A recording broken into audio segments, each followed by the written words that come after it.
Hey everybody, welcome to the Morning Devo with Bo 0802 right now, and it's November 22nd. We are wrapping right into Thanksgiving here any day. So 47 degrees it says. Praise God for that. And that means ski season's hopefully around the corner. I got to get the vehicle ready to go. I've been riding the motorcycle forever.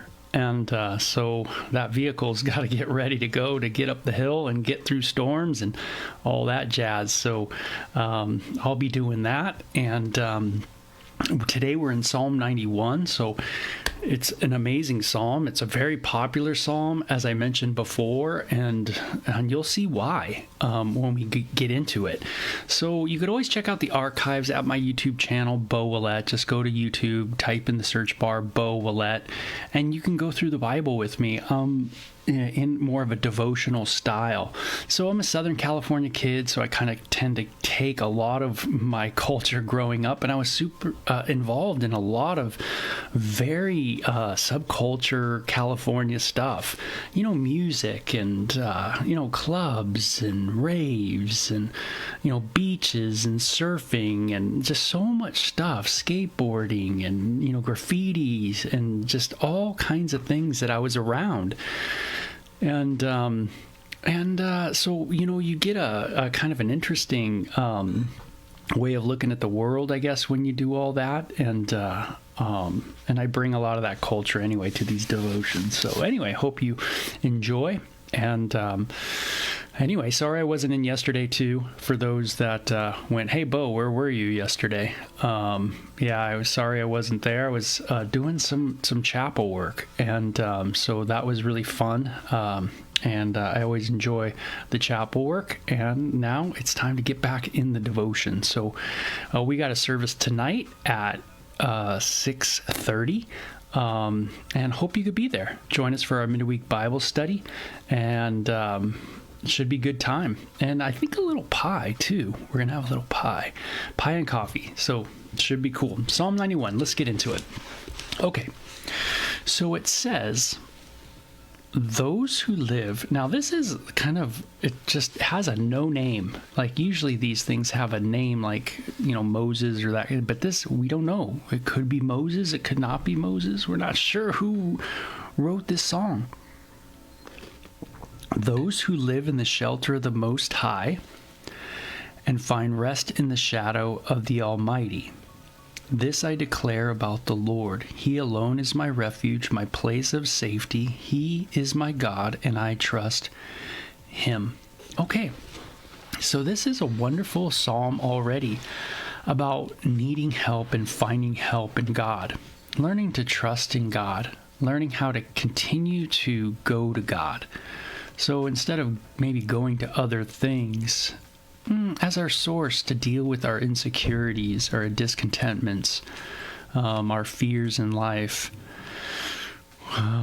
maybe our anger and resentment, we start going to God. We start looking upward. Hey, God, you got to be my strength here. And notice how it starts off. Those who live, I say dwell because that's what I'm used to, is the more New King James version of this text. But those who live in the shelter of the Most High will find rest in the shadow of the Almighty. Interesting, the shadow of the Almighty. You don't really think of shadows as being very comforting. But I guess it would be comforting, a shadow, if you knew whose shadow it was that was there. Now, growing up, I think of shadows and I think of horror movies myself. But that's because Bo's from that background, just gnarly stuff. So I tend to think of, these crazy movies of shadows and crazy stuff going on, But then I think more back in my past.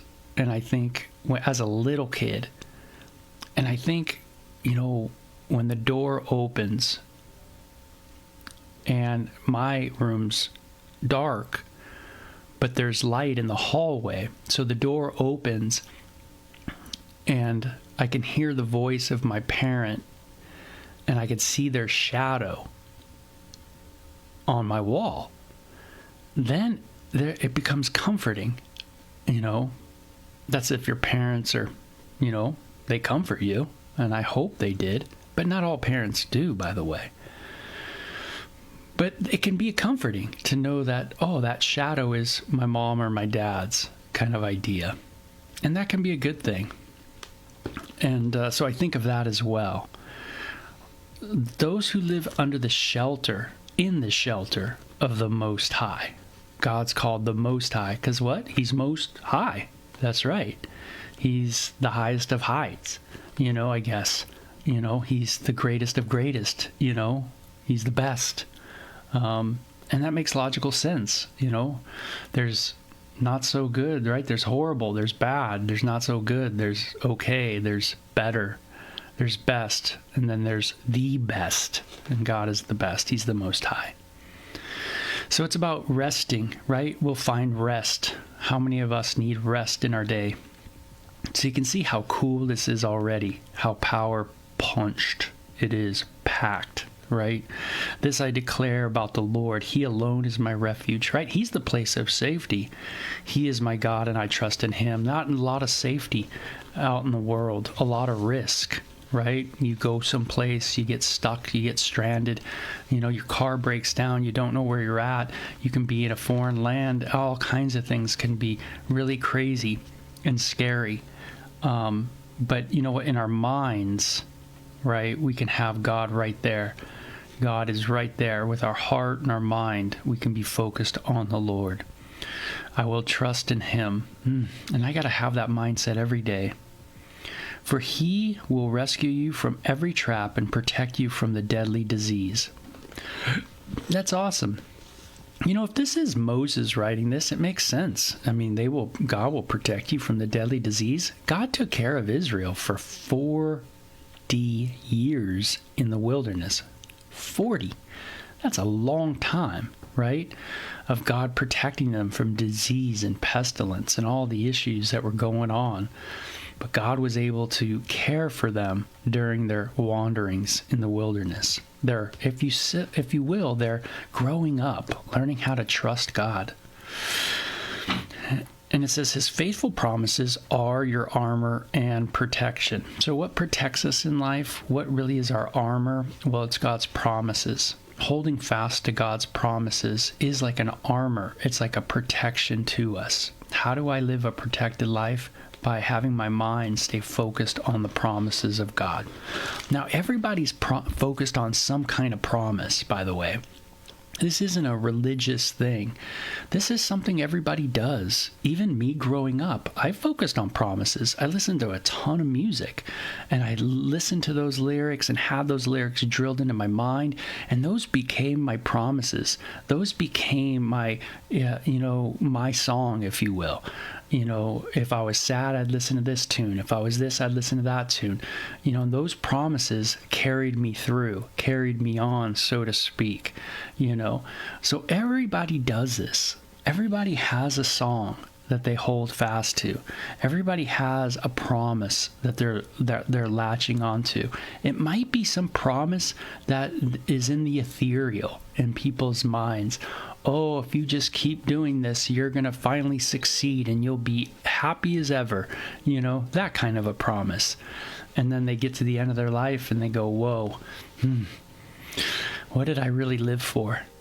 And then they're pretty bummed. What are you gonna say at the end of your life? Who do you live for? What promises were the best promises to live for? There's good promises, there's not so good promises, but then there's the best promises. And maybe God's promises are the best. Yeah.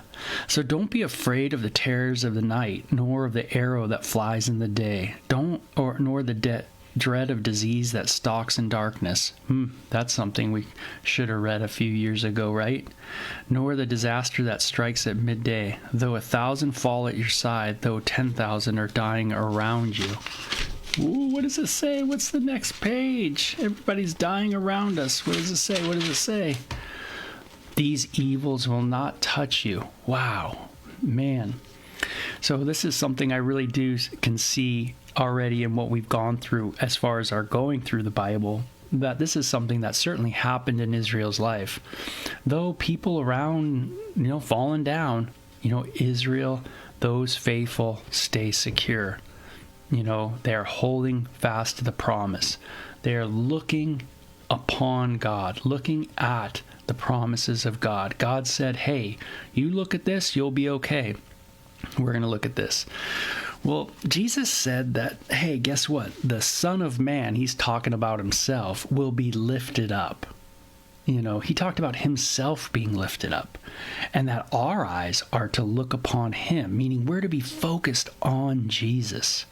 And that as we focused on Jesus, there is a salvation that happens to us. In a sense, a healing that takes place for us, and that where he goes, we will go too. And that though the outward is dying, is corrupted by the sinful nature, we've been given a new nature that will continue on, the Bible says. And this is the work of Jesus Christ in us and the work of his Spirit that's in us. Very cool how the New Testament furthers this idea of salvation from everything, right? That we will achieve, in a sense, salvation from all things, right? But it starts with the saving of the soul. So just open your eyes and see how the wicked are punished. If you make the Lord your refuge, if you make the Most High your shelter, no evil will conquer you, no plague will come near your home, for he will order his angels to protect you wherever you go. They will hold you up with their hands so that you don't even hurt your foot on a stone. I love that. They will hold you up, the angels, right? His angel, he would take his angels and he'll put them in charge of you, and they'll protect you wherever you go, and they will hold you up in their hands so that you won't even hurt your foot on a stone. Very cool. man, there's so many cool things I think of this. Man, I almost died the other day. Why didn't I die? I was right there on the edge. I was on the ledge, and I didn't die. What happened? People go, an angel must have held me up. Man, wow. What if there's more truth to that than we even, think? Maybe we've been touched by an angel. Let me take that car and just move it this way. That kind of idea. We know this doesn't, we live in a world of absolute chaos. Like, I think of driving all the time, and I think of, man, there's chaos out there. Should be accidents every minute, right? It seems like it just should be total chaos, but there's some kind of organized mess. And, lo and behold, so many of us get home safe. And to me, that's a surprise, because, gosh, there's so much factors and what, the possibilities of things going wrong, in such a risky situation like traffic, and the busyness of it all. But, a lot of people have stories about, God's angels taking care of them, protecting them. And I don't, back in the day, I used to certainly not think that would be true. But over the years, I tend to be more persuaded of such things as time goes on. And so I love that idea that the angels will take charge of you unless you dash your foot against a stone, right? That's pretty cool. Okay, so let's see. Let me try to find my spot. Okay, and then it says, you will trample upon lions and cobras, and you will crush fierce lions and serpents under your feet. Thus says the Lord, I will rescue those who love me. I will protect those who trust my name. When they call on me, I will answer, and I will be with them in trouble. I will rescue and honor them. I will reward them with long life and give them my salvation. So very cool. I think it's very specific to a particular time in the life of Israel, of divine protection of God. The history of Israel is filled with these moments with their God, Yahweh. And that's the interesting peculiarity, I guess the word is, with Israel, is they're a nation that has as its history deep roots in the living God. You can't really remove Israel from Yahweh. Yahweh is what has made Israel Israel. God's promises, right? His promises, remember, holding on to those promises that are like armor and protection, right? Those promises that were given to Abraham, Isaac, and Jacob. And this is the history of Israel, what we're reading, the Old Testament. If anybody wants to get rid of the Bible, they are trying actually to get rid of the history of Israel. That's the interesting part, is if you're getting rid of the Bible, you're getting rid of the history of Israel. It is a Hebrew book through and through. Not just the Old Testament, but the New Testament as well. The last book of the Bible, Revelation, is a very Hebrew-feeling book. That's for sure. And so this psalm is about protection. It's about care. It's about coming underneath God, and God promises he will see them through. He will see them through the wilderness. He will see them through. He will see them through all the wild animals that come after them, all the different diseases, all the different, things that could take them out. God will be there for them. Israel faces many foes. Foes on every side. People always upset at Israel. People always scrutinizing Israel. Man, does any other nation get scrutinized quite like Israel? Do you look at any other country and go, I don't know if they're doing this right. I don't know if they do war right. They should have done this. They should have done this. Man, they are getting scrutinized. They have always been scrutinized like everybody else. I wonder why. why is there so much people riveted on this tiny country? What is it about Israel that the whole world stops to talk about? Unbelievable. There's many small countries in the world, but none like Israel.